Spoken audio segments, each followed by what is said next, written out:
गुणबोधमतानुगाः वैष्णवाः विष्णुहृदयाः तान् नमस्ते गुरून् मम।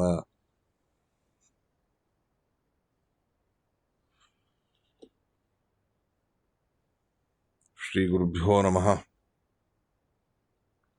नारायणाय परिपूर्ण गुणार्णवाय विश्वोदय स्थितिलयो नियतिप्रदाय ज्ञानप्रदाय विबुधासुर सौख्य दुःख सत्कारणाय वितताय नमो नमस्ते। नारायणं सुरगुरुं जगदेकनाथं भक्तप्रियं सकललोकनमस्कृतं च त्रैगुण्यवर्जितमजं विभुमाद्यमीशं वन्दे भवग्नममरासुरसिद्धवन्द्यं नारायणं नमस्कृत्य नरं चैव नरोत्तमं देवीं सरस्वतीं व्यासं ततो जयमुदीरयेत्। स्वस्य सुसतामखिलसन्मङ्गलानि भवन्तु। श्लोकैकपठनश्रवणमात्रेण वक्तुश्च श्रोतॄणां निखिलकलिकृतकल्मषापनोदन पटुतरे धर्माद्यखिलपुरुषार्थसाधनीभूते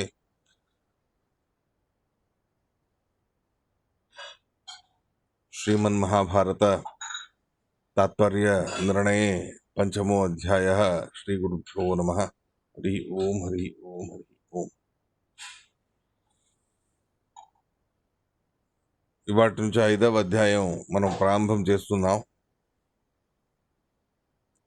ఇత్థం విశ్వేశ్వరేస్మిన్ నిఖిల జగద్ అవస్థాప్య సీతా సహాయే భూమిష్టే సర్వలోకాస్తుషురనుదినం వృద్ధభక్త్యా నితాంతం రాజా రాజ్యాభిషేకే ప్రకృతి జనవచో మానయన్నాత్మనోర్థ్యం దధ్రే తన్మంతరాయాః శృతిపథమగమద్ భూమిగాయా అలక్ష్మ్యాః.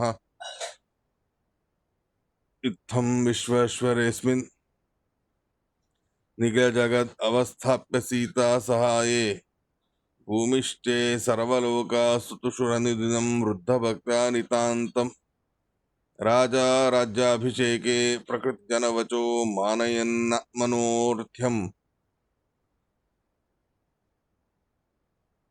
దధ్రే తన్మంతరాయాః శృతిపథమగమద్ భూమిగాయాః అలక్ష్మ్యాః.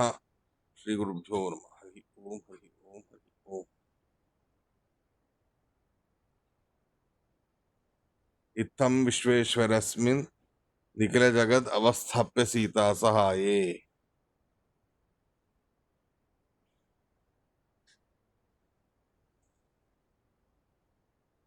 రఘుకుల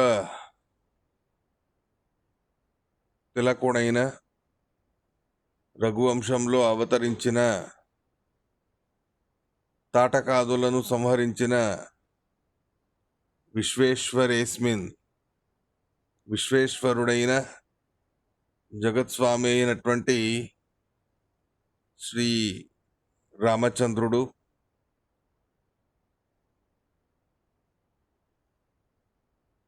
జగత్తుని ఇప్పటికే నిష్కంటకంగా చేసి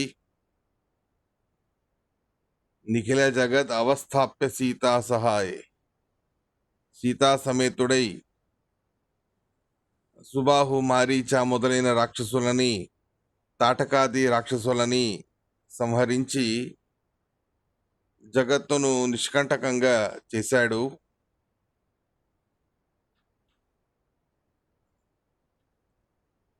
భూమిష్టే సర్వలోకాః భగవంతుడు భూలోకంలో ఉన్న మాత్రానను కూడా సర్వలోకాలకి కూడా సంతుష్టి అనేది కలగజేశాడు.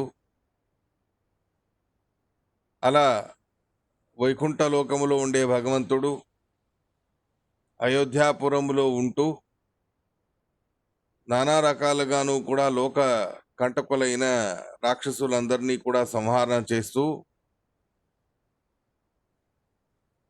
తన్నిమిత్తకంగా సర్వలోకానికి సంతోషాన్ని కలగజేశాడు.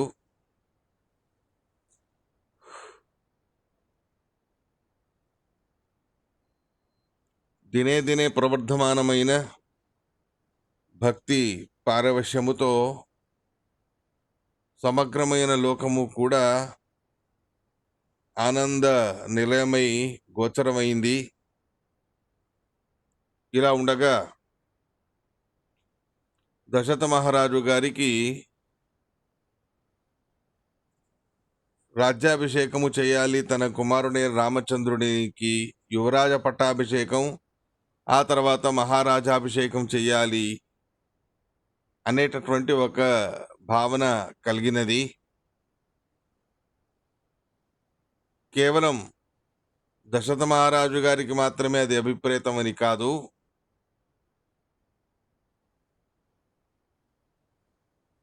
సమగ్రమైనటువంటి మంత్రి సముదాయం, మంత్రులు, జనులు, మంత్రి పురుషులు మొదలైన వాళ్ళందరూ కూడా ఇటువంటి అపేక్షతోనే ఉన్నారు. ఇలా ఉండగా ముఖ్యంగా దశరథ మహారాజు గారికి కూడా అదే అపేక్షితమైనది. ఇలా ఆ రామచంద్రుడికి యువరాజాభిషేకం అనేది చేస్తున్నాము, రాజ్యాభిషేకం అనేది చేస్తున్నాము అనే వార్త సమగ్రంగాను కూడా అయోధ్యలో వ్యాపించింది. అలా ఉండగా ఆ అయోధ్యలోనే కైకేయికి దాసిగా ఉన్న అలక్ష్మి, అంటే దారిద్రాభిమాని అయినటువంటి దైత్యురాలు మంథర అని ఆవిడ పేరు.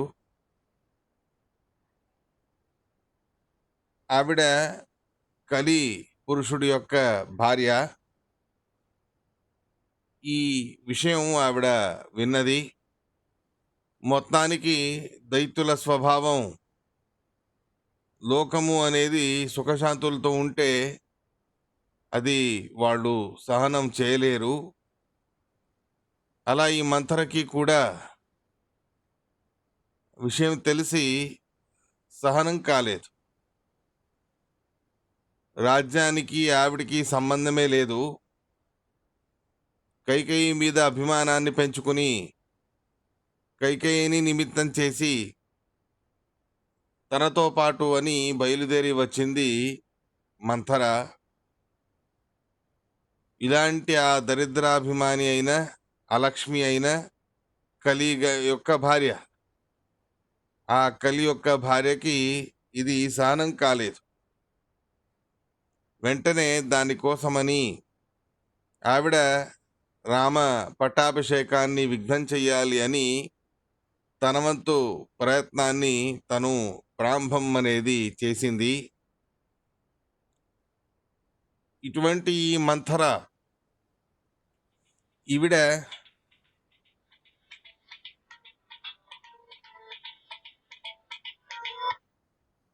ఈ మంథర ఈ రకంగా ఎందుకు చేయాల్సిన సంకల్పం కలిగినది?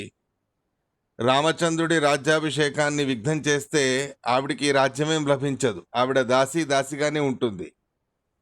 అలా ఉన్నప్పుడు కైకేయికి దాసిగా ఉన్న తనకి ఇంతెందుకు మనస్సులో గట్టి ప్రయత్నం రామచంద్రుడి పట్టాభిషేకాన్ని ధ్వంసం చేయాలి అని? దానికి ఒక బలవత్ కారణం అనేది ఉంది అని ఆచార్యులు వారు చెబుతారు. ఈ అలక్ష్మి అంటే ఈవిడ మంథర, ఈవిడ అవతారమే క్షీర సముద్రంలో అయినది. ఎలా అయితే సీతా అమ్మవారు అవతరించారు, అంటే లక్ష్మీదేవి అవతరించారో, అలాగే ఈవిడ అవతారము కూడా అదే సముద్ర మథనంలో జరిగినది. పూర్వం క్షీరాబ్దిజాత కథమపి తపసై వాప్సరస్త్వం ప్రయాత తాం నేతుం తత్వమోంధం కమల జనిరువాచాశు రామాభిషేకం భూత్వా దాసీ విలుంప స్వగతిమపి తతః కర్మణా ప్రాప్స్యసే త్వం సేత్యుక్తా మంథరాసీత్ తదను కృతవత్యేవ చైతత్ కర్మ. ఈ మంథర క్షీరసాగర మథనం సందర్భంలోనే కాలకూట విషం అనేది కలి, ఆ కాలకూట విషంతో పాటు తను కూడా అవతరించింది. పూర్వం క్షీరాబ్దిజాత కథమపి తపసైవాప్సరస్త్వం ప్రయాత తాం నేతుం తత్తమోంధం కమలజనిరువాచాశు రామాభిషేకం భూత్వా దాసీ విలుంప స్వగతిమపి తతః కర్మణా ప్రాప్స్యసే త్వం చేత్యుక్తామంతరాసీ తదను కృతవత్యేవ చేతత్కు కర్మ. ఇలాంటి అసురుడి అనంతరం అంటే మహాదుష్టుడైన దుర్మార్గుడైన కలిపురుషుడి తర్వాతనే ఈవిడ. అటువంటి ఈవిడికి సముద్ర మథనంలో అప్సరాగా జన్మించింది. ఆసురి రాక్షసికి అప్సరా జన్మ ఎలా కలిగింది అంటే కథమపి ఎలాగో అలా తపస్సు చేసి ఏదో ఒక రకంగా ఆ తపస్సు యొక్క ప్రభావముతో తపస్సు యొక్క వరముతో మహాప్రయత్నము చేసి తను అప్సరా స్త్రీగా జన్మించింది. ఆవిడ స్వరూపయోగ్యతలో అప్సరాత్వం అనేది లేదు, కానీ ఆ అప్సరా స్త్రీలాగా ఆవిడ జన్మించింది. జన్మించిన తర్వాత మళ్ళీ బ్రహ్మదేవుడి గురించి తపస్సు చేయగా ఆ బ్రహ్మదేవుడు ఆవిడికి వరం అనేది ఇచ్చారు. ఏంటి? తాం నేతుం తత్తమోహం కమలజనీరువాచాశు రామాభిషేకం. ఆవిడికి తమస్సులో పడవేయాలి అనే ఉద్దేశముతో కమలజని అంటే బ్రహ్మదేవుడు. ఆ బ్రహ్మదేవుడు ఈవిడికి ఓ మాట చెబుతారు. చూడు మంథర, నువ్వు ఎలాగైనా సరే తపస్సు చేసే అప్సరా స్త్రీగా పుట్టావు. నీకు మోక్షం అనేది కలగాలి అంటే నేను చెప్పిన పని చెయ్యి అని బ్రహ్మదేవుడు చెబుతారు. అలా స్వరూపయోగ్యతలో అప్సరా స్త్రీగా ఉండడానికి యోగ్యత లేదు. అప్సరా స్త్రీలలో భగవద్భక్తి అనేది విశేషంగా ఉంటుంది. అలాంటి అప్సరా స్త్రీలలో భగవద్భక్తి అనేది విశేషంగా ఉంటుంది. అలాంటి వాళ్ళే అప్సరా స్త్రీలు అవుతారు. కానీ ఈవిడ అలా కాదు, భగవద్భక్తి అనేది లేదు. కానీ తపస్సు చేసి ఆ తపస్సు యొక్క నిమిత్తంతో తను అప్సరా స్త్రీగా జన్మించింది. ఈ రకమైన స్వరూపయోగ్యతను చూసుకొని బ్రహ్మదేవుడు ఆవిడికి ఎలాగో అలా అంధతమస్సు కలగాలి అని చెప్పి వరము అనే రూపంగా శాపాన్ని ఇస్తారు ఆ బ్రహ్మదేవుడు. ఏమిటది అంటే, నువ్వు దాసిగా జన్మించి రామచంద్రుడి పట్టాభిషేకం అనేది జరుగుతుంది త్రేతాయుగములో. అటువంటి సందర్భంలో ఆ రామచంద్రుడి పట్టాభిషేకాన్ని నువ్వు ధ్వంసము చెయ్యి. ఈ రకంగా నువ్వు ధ్వంసము చేస్తే వెంటనే నీకు నీ యోగ్యమైనటువంటి గతి అనేది ప్రాప్తమవుతుంది అనేటటువంటి మాటని చెబుతారు బ్రహ్మదేవుడు. ఈ రకంగా నీకు యోగ్యమైన గతి అని అనేసరికి ఆవిడికి మోక్షమే గతి అని అనుకున్నది. కావాలని ఆవిడకి అలా భ్రమ కలగాలని చెప్పే బ్రహ్మదేవుడు అలా శబ్దాన్ని పెడతారు వారు. భూత్వా దాసి విలుంప స్వగతిమపి తతః కర్మణా ప్రాప్స్యసే త్వం.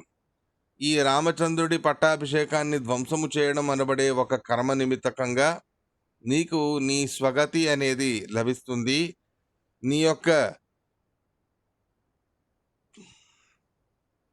యోగ్యమైనటువంటి గతి ప్రాప్తి అనేది నీకు అవుతుంది అని బ్రహ్మదేవుడు చెప్తారు.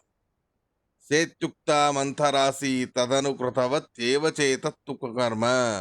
ఆ మాట విన్న వెంటనే ఎలాగైనా మంచి పనులు చేయండి అంటే దుర్జనుడికి కష్టం. కానీ మంచి పనులు చేయకుండా మోక్షాన్ని పొందవచ్చు అంటే ముందు వరుసలో ఉంటారు దైత్యులు. అలాంటి ఆ దైత్యుల వరుసలో ఉన్న ఈవిడ మంథర.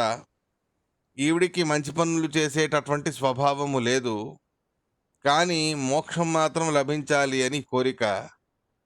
అయోగ్యురాలైనటువంటి ఈవిడికి మోక్షం అనేది లభించకూడదు అని బ్రహ్మదేవుడి ఉద్దేశం. దాంతో మొత్తానికి సముగ్ధంగా ఆవిడికి భ్రమ కలిగే రకంగా, నువ్వు అప్సరా స్త్రీవి కదా, ముందు మంథరాగా కైకేయికి దాసిగా జన్మించు. అలా జన్మించిన సందర్భంలో రామచంద్రుడి పట్టాభిషేక మహోత్సవం అనేది జరుగుతుంది. ఆ రామచంద్రుడి పట్టాభిషేక మహోత్సవం అనేది జరిపించేటటువంటి ప్రయత్నాలు జరుగుతాయి. ఆ రాజ్యాభిషేకాన్ని అంటే పట్టాభిషేకాన్ని నువ్వు ఎలాగైనా ధ్వంసం అనేది చెయ్యి.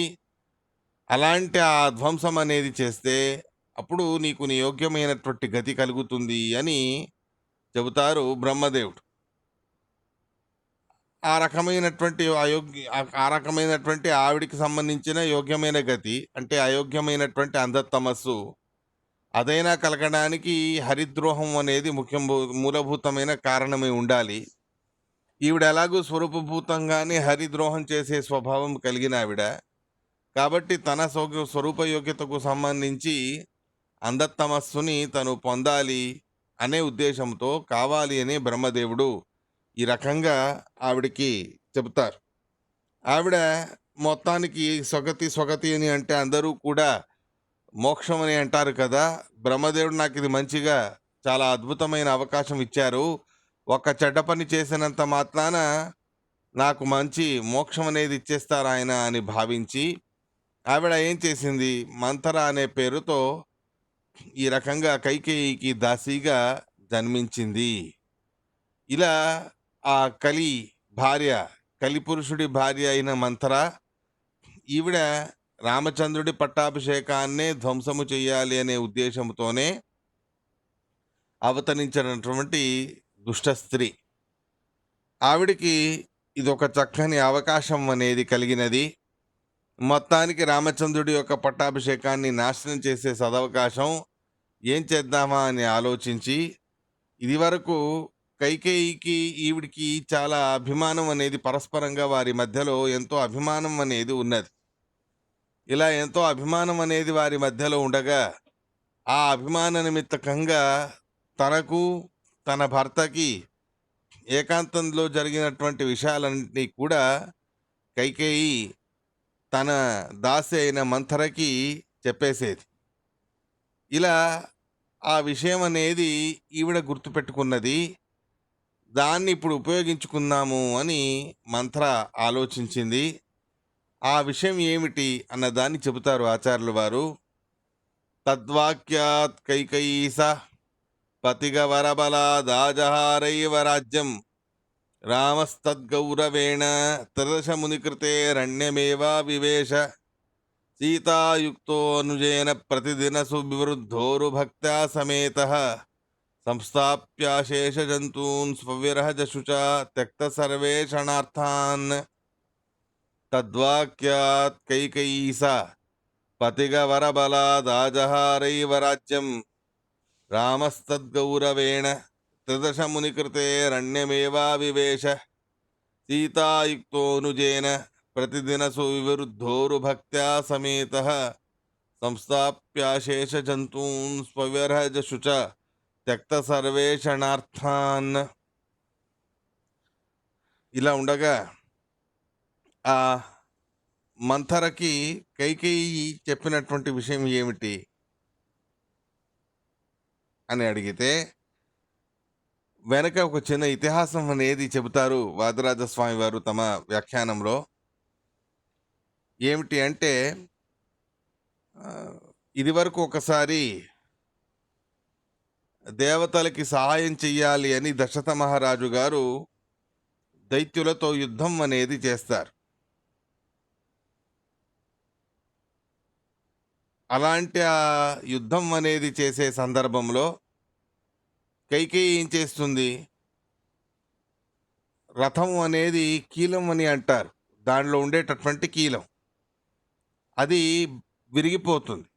దాంతో రథం అనేది నిలకడగా ఉండదుగా.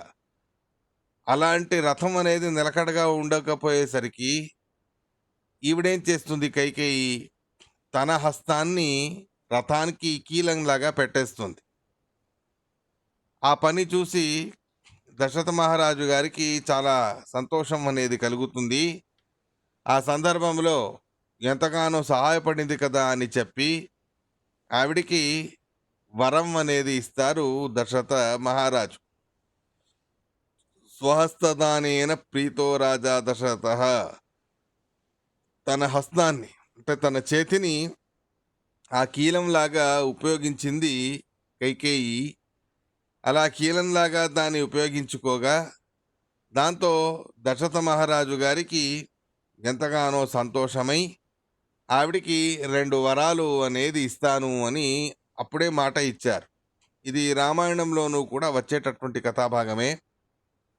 ఇలాంటి ఆ భర్త ఇచ్చిన 2 వరాలను నిమిత్తం చేసి రామచంద్రుడికి వనవాసం, రెండోది భరతుడికి రాజ్యాభిషేకం అని నూరిపోస్తుంది మంథర.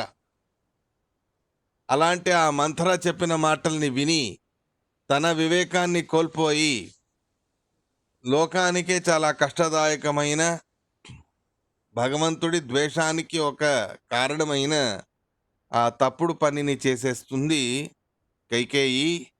తద్వాక్యాత్ కైకయీస పతిగ వరబలాద్ ఆజహారైవ రాజ్యం.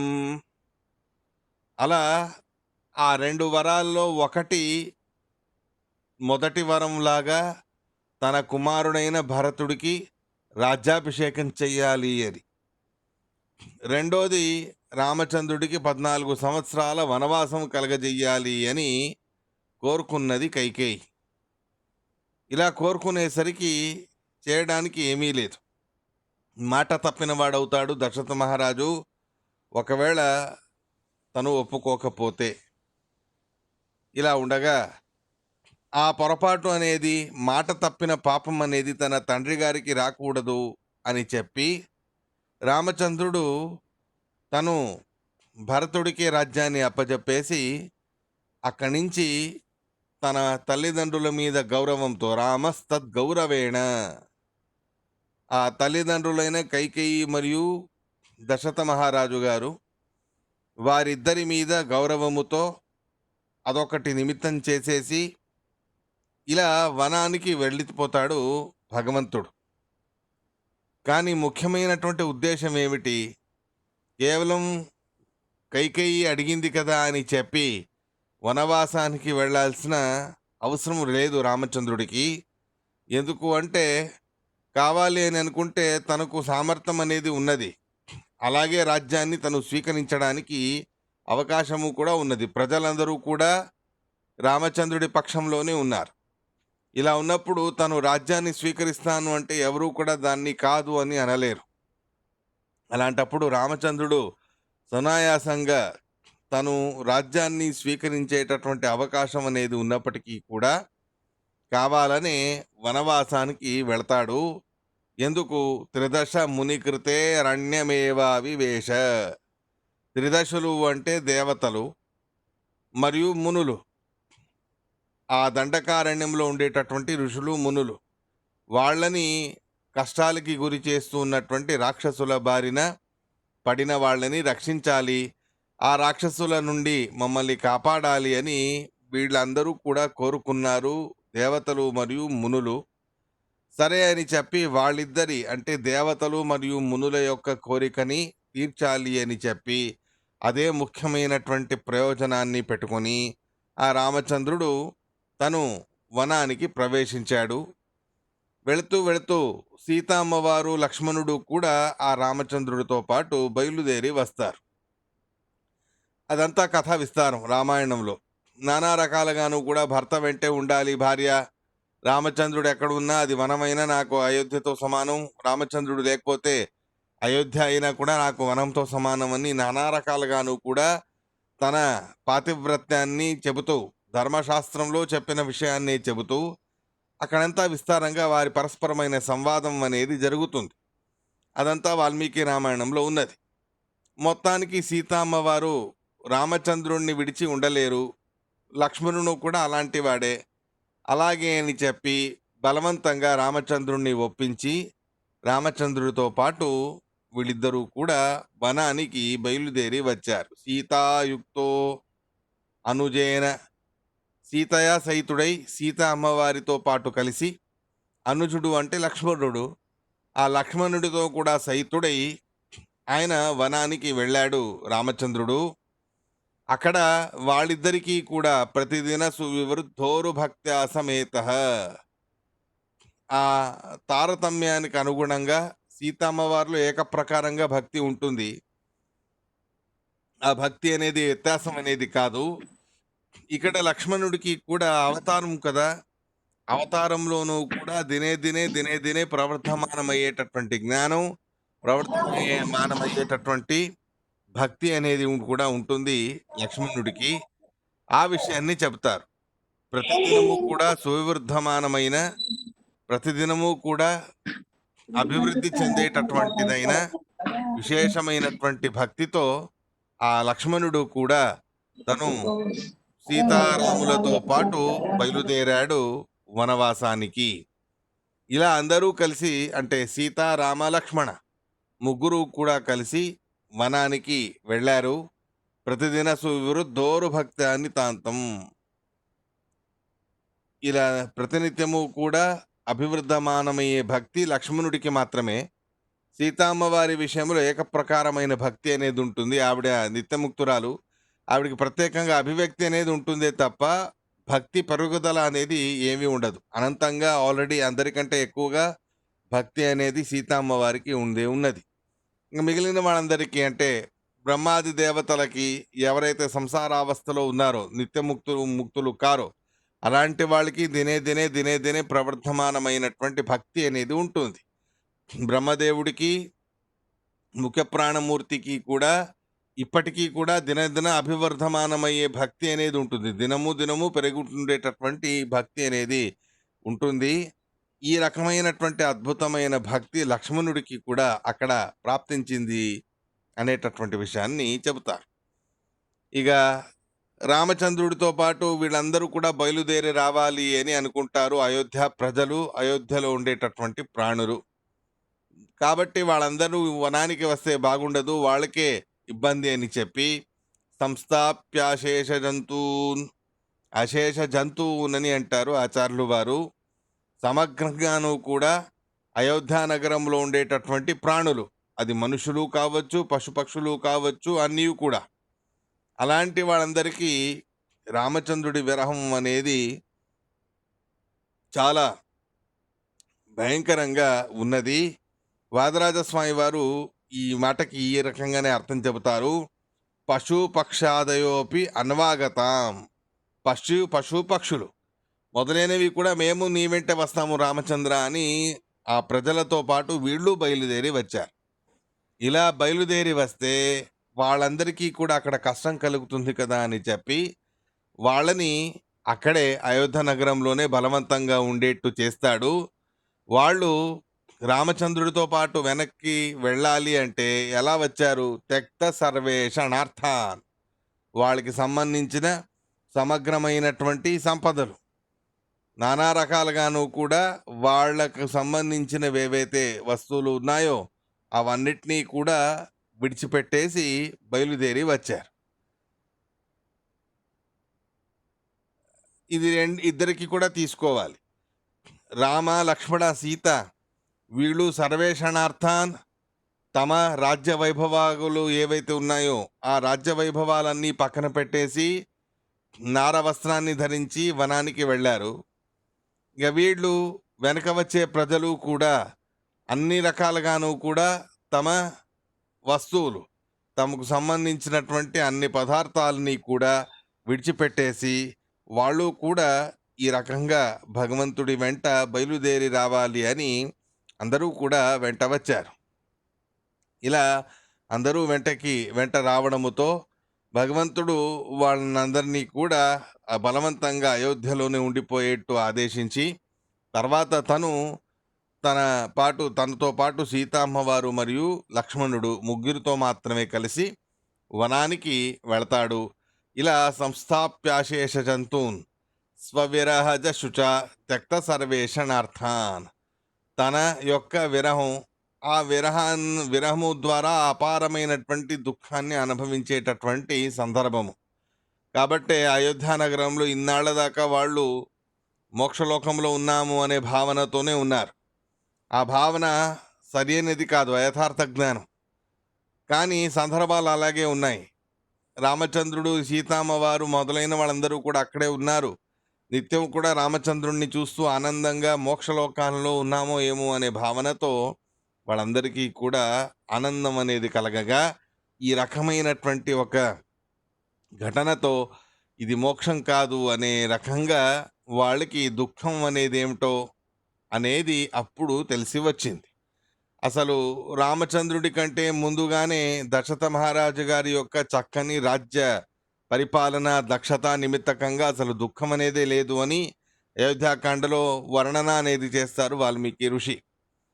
అలాంటి ఆ అద్భుతంగా సుఖశాంతులతోనే ఉన్నటువంటి ఆ అయోధ్య నగరం రామచంద్రుడు జన్మించిన తర్వాత ఇంకా దినే దినే ప్రవర్ధమానమైనటువంటి సుఖశాంతులు ఉన్నట్టుండి అత్యంత అధికమైన ఉత్కృష్టమైన సుఖానుభూతిలో వాళ్ళు ఉండగా, అప్పుడు ఉన్నట్టుండి వాళ్ళ మీద పిడుగుపడ్డట్టు ఈ రకంగా రామచంద్రుడి విరహం అనేది వాళ్ళందరికీ కూడా కలిగినది.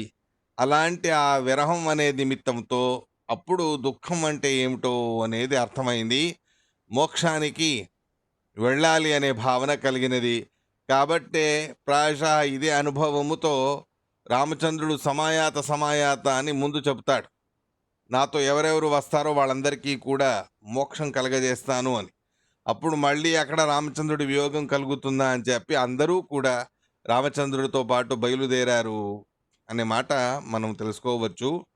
మొత్తానికి రామచంద్రుడి మీద అంతటి ప్రేమాభిమానాలు పెంచుకుని ఉన్నవాళ్ళు కేవలం అయోధ్య ప్రజలు మాత్రమే కాదు, అక్కడ ఉండే వృక్షాలు, పశువులు, పక్షులు మొదలైన వాళ్ళందరూ కూడా. సో పక్షులు మరియు పశువులు రామచంద్రుడి పెంట వెళతాయి, ఎగురుతాయి, ఇవన్నీ సరి. మళ్ళీ వృక్షాల పరిస్థితి ఏమిటి? వాటి గురించి ప్రస్తావన చేయలేదే. సర్వ జంతువునని అంటే వృక్షాలు కూడా రావాలిగా. అలాంటప్పుడు వృక్షాల గురించి చెప్పలేదేంటి ఆచార్యుల వారు అని అడిగితే, వృక్షాల గురించి కూడా ప్రత్యేకంగా చెబుతారు ఈ 4వ శ్లోకములో. వృక్షాన్ పక్షీభ కీటాన్ పితరమథ సఖీన్ మాతృపూర్వాన్ విసర్జ్య ప్రోత్థాం గంగాం స్వపాదాత్ హర ఇవ చ గుహే నార్చితః సోథతీత్వా దేవార్చ్యస్యాపి పుత్రాదృషిగణ సహితాత్ ప్రాప్య పూజాం ప్రయాతః శైలేశం చిత్రకూటం కతిపయ దివసాన్ యత్ర మోదన్నువాస. వృక్షాన్ పక్షీభ కీటాన్ పితరమథ సఖీన్ మాతృపూర్వాన్ విసర్జ్య ప్రోత్థాం గంగాం స్వపాదాధర ఇవ చ గుహే నార్చితః సోథతీత్వా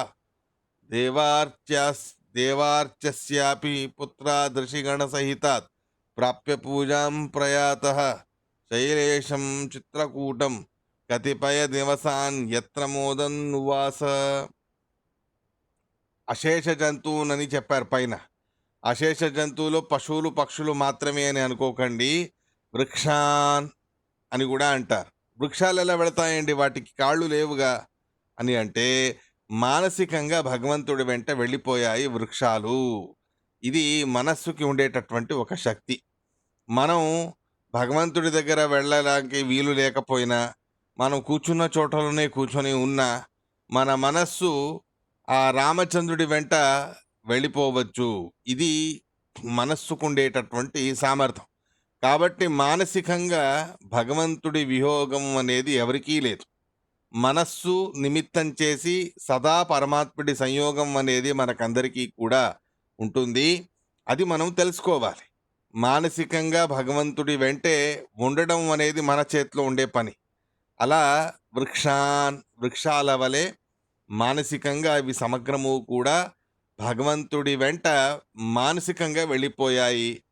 పక్షీభ కీటాన్, ఇక పక్షులు, ఏనుగు, కీటములు మొదలైనవి ఏవైతే ఉన్నాయో అవన్నీ కూడా ఎంతైతే అంత భగవంతుడి వెంట వెళ్ళడానికి తమ వంతు ప్రయత్నాన్ని అవి చేశాయి అనేటటువంటి విషయాన్ని చెబుతారు ఆచార్యులు వారు.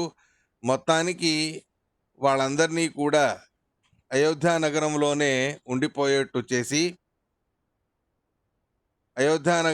వాళ్ళని ఉండిపోయేట్టు చేసి తను ఇటువైపు గుహుడు ఉండేటటువంటి గంగా తీరానికి వెళ్తాడు రామచంద్రుడు. ప్రోత్థాం గంగాం స్వపాదాత్ హర ఇవ చ గుహేన అర్చితస్సోథ తీర్థ్వా. ఇక్కడ గుహుడు అంటే స్కందుడి యొక్క అవతార్. గుహుడు ఎవరో సామాన్యమైన వ్యక్తి అనుకోకండి, స్కందుడి యొక్క అవతారం. గుహ అని అతడికి పేరు. ఈ గంగా నది అనేది భగవంతుడి పాదము ద్వారా ఉద్భవించింది. అలా పరమాత్ముడి పాదము ద్వారా ఉద్భవించిన గంగా నది ఇక్కడ రుద్రదేవుడు ఎలా ఆ గంగా నదిని నిత్యము కూడా భగవంతుడి పాదోదకం అని శిరస్సు మీద ధరించి ఆనందంగా ఉంటారో, అలా హర ఇవ గుహే నార్చిత సోత తీర్థ, హరుడు రుద్రదేవుడు ఎలా భగవంతుడి యొక్క పాదాలని సేవించుకుంటాడో, రుద్రదేవుడు ఎలా భగవంతుడిని ఆరాధిస్తాడో, అలా రుద్రదేవుడి వలె గుహుడు అంటే స్కందుడి యొక్క అవతారం. ఈయన నావికుడు, భగవంతుణ్ణి సేవించుకుంటాడు, రామచంద్రుణ్ణి విశేషంగా సేవ అనేది చేస్తాడు. ఈ రకంగా గుహే నార్చిత సోత తీర్థ, ఆ గుహుడి చేత అర్చింపబడి పూజింపబడి అక్కడి నుంచి ముందు గంగా నదిని దాటి దేవార్చస్యాపి పుత్రాద్, దేవతల యొక్క పూజ్యులైన వారు బృహస్పతి ఆచార్యులు వారు. ఆ బృహస్పతి ఆచార్యులు వారు, వారి కుమారుడు భరద్వాజులు వారు, వీళ్ళందరూ కూడా ఆ వనంలోనే ఉన్నారు. వాళ్ళ గురించి కూడా చెబుతారు. షణ్ముఖుడు, తర్వాత దేవార్చస్యాపి పుత్ర, దేవతల చేత అర్చింపబడేటటువంటి వారైన బృహస్పత్యాచార్యులు వారు, ఆ బృహస్పత్యాచార్యుల వారి యొక్క కుమారుడైన భరద్వాజులు వారు ఈ రకంగా ఆ వనములో భగవంతుణ్ణి స్వాగతం పలికి వాళ్ళు విశేషంగా పరమాత్ముణ్ణి పూజించారు. అది కూడా వాల్మీకి రామాయణంలో చెప్పారు. ఇంద్రదేవుడు రావడం, అక్కడ విశేషంగా అందరూ కూడా ఉత్సవాన్ని జరుపుకోవడం, మొదలైనవన్నీ కూడా వాల్మీకి రామాయణంలో మీరు విని ఉన్న విషయం ప్రాయశ గుర్తుండాలి. మొత్తానికి ఆ రామచంద్రుడిని అన్ని చోట్లను కూడా వాళ్ళు పూజించుకొని సంతోషంగా ఆనందాన్ని అనుభవించారు. ఈ గుహుడు నిషాద అధిపతి, నిషాద జాతికి చెందిన వాళ్ళకి అధిపతి అయిన వాడు. అలాంటి నిషాదాధిపతి అయిన గుహుడి చేతను కూడా పూజింపబడ్డాడు. మరియు అక్కడ వనములోనూ కూడా బృహస్పత్యాచార్యుల వారి కుమారుడైన భరద్వాజులు వారు, అలాంటి మహానుభావులు కూడా రామచంద్రుణ్ణి పూజించారు. మొత్తానికి వనంలో ఉన్న వాళ్ళందరికీ కూడా ఉత్సవం అనేది కలిగించారు రామచంద్రుడు. ఇన్నాళ్ళకు ఆ ఉత్సవం సౌభాగ్యం అయోధ్య నగరవాసులకి మాత్రమే ఉండేది. ఎప్పుడు రామచంద్రుడు వనాన్ని ప్రవేశించాడో అక్కడ ఆ వనంలో వాళ్ళందరికీ కూడా మహా సౌభాగ్యం అనేది, ఆనందం అనేది కలగజేశారు రామచంద్రుడు అనేటటువంటి విషయాన్ని చెబుతారు. మొత్తానికి ఎక్కడ రామచంద్రుడు ఉంటాడో అక్కడే ఆనందం అనేది ఉంటుంది. అయోధ్యలో రామచంద్రుడు లేడు, అక్కడ ఆనందము పోయింది. వనములో రామచంద్రుడు వచ్చాడు, అక్కడ ఆనందము కూడా వచ్చింది. మొత్తానికి భగవంతుడు ఎక్కడ ఉంటాడో, ఎక్కడ పూజింపబడతాడో అక్కడే ఆనందం అనేది ఉంటుంది అనేది మనం ఈ సందర్భంలో తెలుసుకోవాలి. ఇలా అక్కడ అయోధ్య ప్రజలందరికీ కూడా దుఃఖంలో పడవేసి, తర్వాత ఇటువైపు వీళ్ళందరికీ వనవాసంలో ఉండేటటువంటి ఋషులు, మునులు మొదలైన వాళ్ళు ఎవరైతే ఉన్నారో వాళ్ళందరికీ కూడా ఆనందాన్ని కలగజేస్తూ అక్కడ శ్రేష్టమైనటువంటి ఒక పర్వతం, చిత్రకూట పర్వతం అని దానికి పేరు. అది చాలా అద్భుతమైనటువంటి ప్రకృతి పరిసరాలతో చాలా సుందరమైనటువంటి క్షేత్రం అది. అలాంటి శైలేశం, చాలా పవిత్రమైన శ్రేష్టమైనటువంటి ఆ క్షేత్రం ప్రయాగాన్ నైరుత్యాదిశి విద్యమానం శైలేశం చిత్రకూట పర్వతం అని అంటారు. ప్రయాగము నుండి నిరుతి దిక్కులో, ప్రయాగ క్షేత్రానికి నైరుత్య దిక్కులో ఈ చిత్రకూటం అనేటటువంటి పర్వతం ఉన్నది అనేటటువంటి మాటని జనార్దన ఆచార్యుల వారు తమ వ్యాఖ్యానంలో చెబుతారు. మొత్తానికి ఇది ఎక్కడ వస్తుంది అంటే ప్రయాగ క్షేత్రం, దానికి నిరతి దిక్కలో అంటే నైరుత్య దిక్కులో ఈ చిత్రకూట పర్వతం అనేది ఉన్నది. ఇలాంటి ఈ చిత్రకూట పర్వతంలో ఆనందంగా ఉంటాడు భగవంతుడు. ఇలా రామ